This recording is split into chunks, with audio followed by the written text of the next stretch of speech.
Habang nagtatagal ako dito sa Pilipinas, mas marami akong nalalaman na toxic mindset ng mga Pilipino. Unang-una yung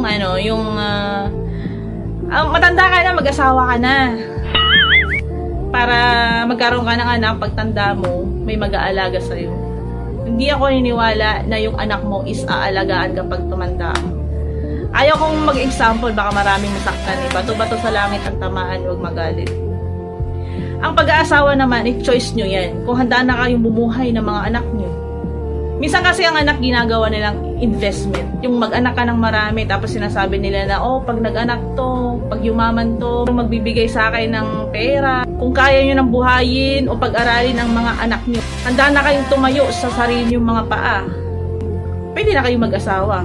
Pero, kung mag-aasawa lang kayo dahil natatakot kayo sa edad nyo, o natatakot kayo dahil matanda na kayo, o napag-iiwanan na kayo, tapos hindi nyo pa napaghandaan, ay hindi na tama yun. Baka mamaya pag nagkaanak kayo, ultimong gatas ng anak nyo, ihingi sa kapatid nyo. Ultimong sustento ng anak nyo, ihingi sa kapatid nyo. Tapos at the end of the day, na lahat ng mga tulong ng kapatid nyo sa inyo, siya pa rin ang masama. Diba? Mas maganda yung bumuo kayo ng pamilya, nag-anak kayo, na walang tulong or hindi kayo humihingi ng tulong sa ibang pamilya nyo.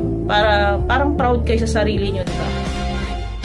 Hindi yung nag-anak kayo tapos hingi sa kapatid nyo. Tapos ang masama pa yung kapatid nyo.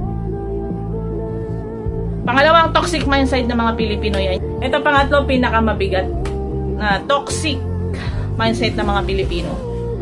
Kaya walang yumayaman sa isang pamilya kasi kung halimbawa iisa lang ang may trabaho, iisa lang ang matino, iisa lang ang mapagbigay, lahat tinutulungan buong pamilya. Kung hindi mo tutulungan, ikaw pa ang masama.